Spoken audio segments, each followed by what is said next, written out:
This is Luke Paulson, the Catholic Conservative, and welcome to the news of the week for October 18th, 2025. And if you enjoy these videos, do not forget to like, comment, and most importantly, subscribe for more.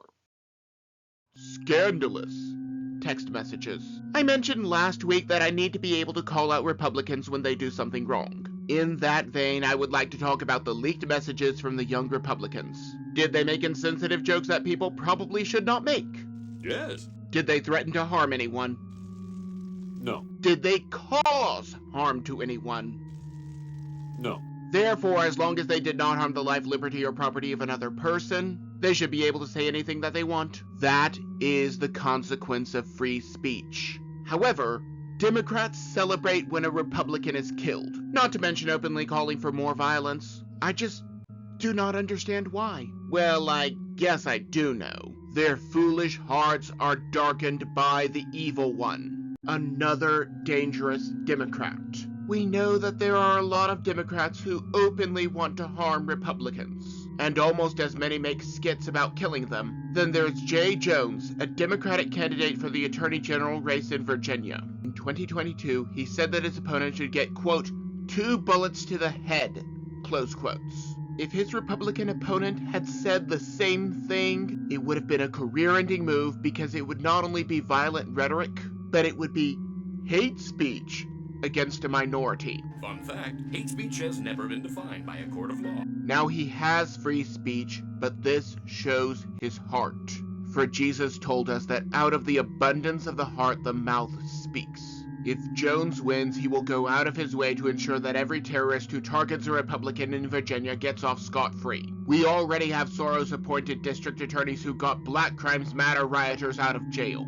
Now we have someone running for Attorney General who has made active threats. This is one more reason that I love freedom of speech. In a totalitarian state, Jones would be arrested. Now he can say as many stupid things as he wants, and we get to laugh at him. However, at some point, it is no longer a laughing matter. When rioters and terrorists get off the hook in Virginia, or people take Jones's advice and take out Republicans, that will mean that it is a failed state. While public Democrats are vocal about their bloodlust, some Democrats are more secretive about it. Antifa training in America. Jimmy Kimmel decided to tell another whopper recently. He expects his audience to believe that Antifa does not actually exist. Well, technically, he expects them to believe that it is an idea and not an organization. However, even Wikipedia admits that it is a Democrat-aligned organization. They even have a flag and local chapters. However, if their goal is to make it appear as if their organization does not actually exist, they did a terrible job of it this last weekend. They had a 3-day training session in Philadelphia. The location was only revealed through encrypted apps. Granted, everyone should be ready to use these programs. After all, my email for this channel is with Proton Mail. Reportedly, the session included how to circumvent the police and how to fight the system. It is no wonder that President Trump designated them as a terrorist network. It is also no wonder that the Democrats want to believe that they do not exist, as they will use this training to go and burn down more buildings. However, there are more dangerous terrorists around the globe. As such, let us zoom in on where most of them are. The terrorists freed. The Free Palestine crowd, who kept students Jewish and otherwise from attending classes, have been unbearably silent this past week. After President Trump helped to negotiate a peace deal that got them what they wanted, they could not give him credit for this. Either way, a lot of things were happening with this. And because of the abysmally short attention span of Americans, I could not go into all of the pertinent details last week. One thing that I did mention is that there would be another similar attack within the decade. This is because of who got released during the prisoner exchange. The Israelis and Americans got people who were being held hostage for the crime of being in front of a terrorist. Hamas got prisoners who were serving time for crimes such as murder. The two sides are not the same. There will be another attack soon, because Hamas cares more about killing Jews than protecting Palestinians. Hopefully phase 2 will be better. I have to admit that I am slightly torn. On one hand, I want the terrorists to be neutered because if they defeat Israel, America is next on their list. On the other hand, I want to leave all of these people to their own devices, because every time that America gets involved in foreign affairs, things usually get worse. Despite all of this, President Trump still did not get the Nobel Peace Prize. So I would like to introduce you to the one who did, losing the Nobel Peace Prize. The winner of the Nobel Peace Prize was Maria Corina Machado for her tireless work to restore democratic rights to Venezuela. I am not going to pretend to know who this person is, nor am I going to pretend to understand Venezuelan politics. Being called the Iron Lady of Venezuela, she has fought for a number of things. One is keeping drugs out of Venezuela by securing the border. I would like to note that President Trump has been called a fascist for that very thing. I guess it does not matter because liberals cannot play the race card in Venezuela. However, she did say something that probably made liberals irate. Machado credited President Trump for helping her to win. His tireless work in fighting for limited government and standing against evil, according to her, helped make her work possible. So someone who is fighting against totalitarianism sees President Trump as an ally. Liberals would consider that, in a word, Inconceivable. Now, while we are talking about Venezuela, let us hop down to Argentina. Did libertarianism fail? President Javier Milei is the hero that Argentina deserves. He has worked tirelessly to defeat big government to varying degrees of success. However, globalists and swamp creatures do not like limited government. As such, they have been doing everything to get in his way. Supposedly, the country is going to need a huge loan to survive.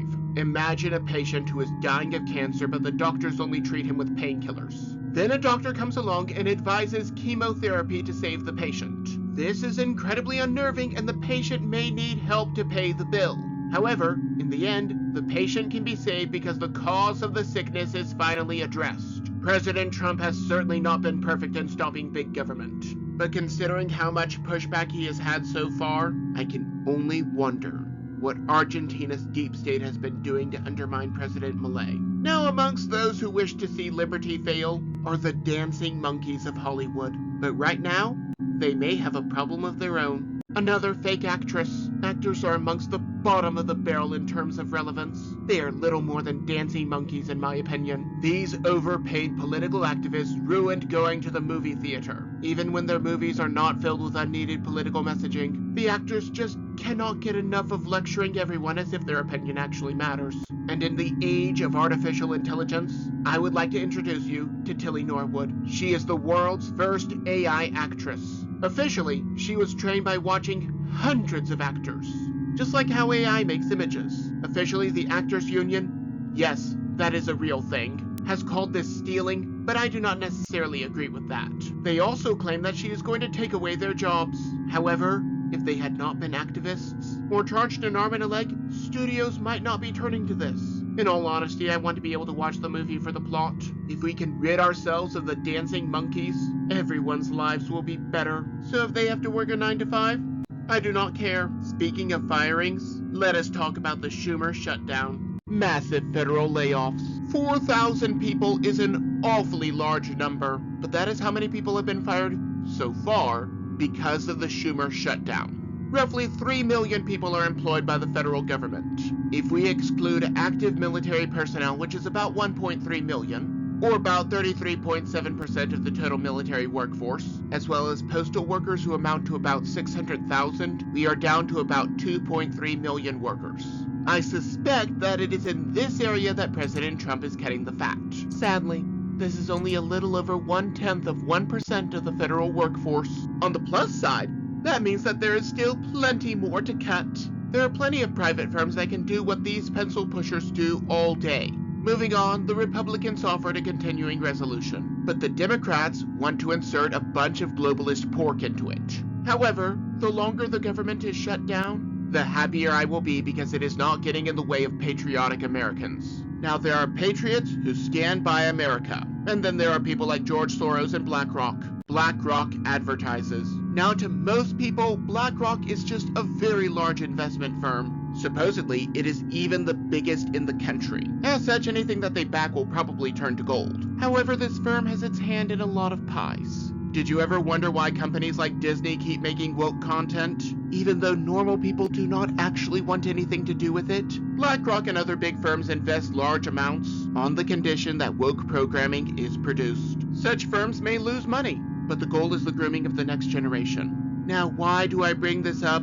Aside from calling them out, I've mentioned before that I do not block advertisements on principle. As such, I have noticed a few of their advertisements on YouTube. Naturally, They have to make themselves sound innocent, that the only reason that such a big firm would be advertising on channels that I watch is because BlackRock is doing public relations cleanup. It would be funny, except that people will believe them. Now it is because of the media industrial complex that brave law enforcement officers have targets on their backs. Cartels issue bounties.